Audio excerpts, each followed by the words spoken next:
अब दूसरा क्वेश्चन हमारा होता है, थोड़े शॉर्ट टर्म वाले क्वेश्चन बता रहा हूँ। इसमें तुम्हारे सिलेबस में 3 अध्याय मिलाकर एक यूनिट दी गई है जो 16 नंबर की आएगी। तो एक क्वेश्चन पहला वाला तो व्युत्क्रम वर्ग वाला तो करवा दिया। अब दूसरा हमारा चैप्टर का क्वेश्चन है जो शॉर्ट टर्म परिभाषाएं होती है वो करवा रहा हूँ। ये 2 या 3 नंबर के हिसाब से या ऑब्जेक्टिव में पूछी जाती है।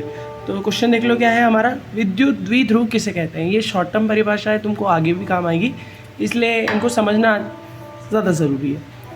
विद्युत द्विध्रुव किसे कहते हैं, तो आंसर में ये, यदि 2 आवेश एक दूसरे को बहुत ही अल्प दूरी पर स्थित हो तो इस निकाय को विद्युत द्विध्रुव कहते हैं। इसमें क्या होता है कि दोनों ध्रुव बहुत पास में होते हैं, इनके बीच की दूरी 2L होती है।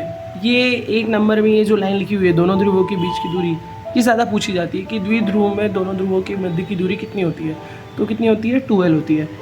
यहाँ पर ये डायग्राम के बेस से मैंने थोड़ा समझाया है। एक आवेश दिया है, पहले एक आवेश को मैंने A नाम दिया है जिस पर +Q1 आवेश है, और दूसरे आवेश पर को मैंने B नाम दिया है, इस पर -Q आवेश उपस्थित है। दोनों पर आवेश की मात्रा लगभग बराबर है, दोनों समान आवेश है मात्रा में। A भी एक विद्युत द्विध्रुव है जिसके दोनों ध्रुवों के पर आवेश की मात्रा कितनी है, बराबर है, Q1 और -Q1 है, तथा दोनों ध्रुवों के बीच की दूरी कितनी है, 2L है। अब दूसरी परिभाषा हमारी आती है विद्युत द्विध्रुव आघूर्ण।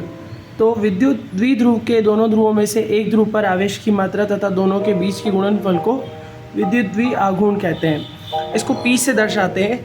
ये सदिश मात्रा होती है, इसलिए इसके ऊपर सदिश का मात्रक लगा होता है, जिसमें कहा जाता है कि दोनों ध्रुवों में से एक की आवेश की मात्रा, तो एक आवेश मैंने माइनस का Q या Q ले लिया, धन आवेश लोगे तो ज़्यादा अच्छा रहेगा, Q × 2L ये विद्युत द्विध्रुव आघूर्ण का मान होता है, जिसका मात्रक हम कूलाम मीटर से दर्शाते हैं। अब तीसरी परिभाषा होती है हमारी विद्युत क्षेत्र।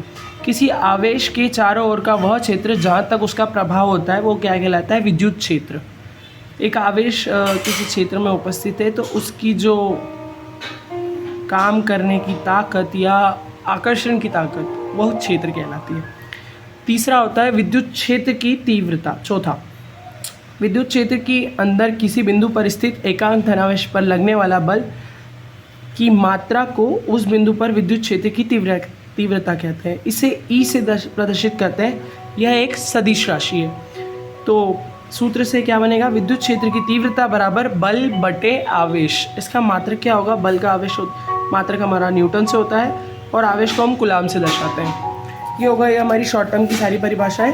अब इसके बाद हम आएंगे मेन क्वेश्चन पे अगले वीडियो में।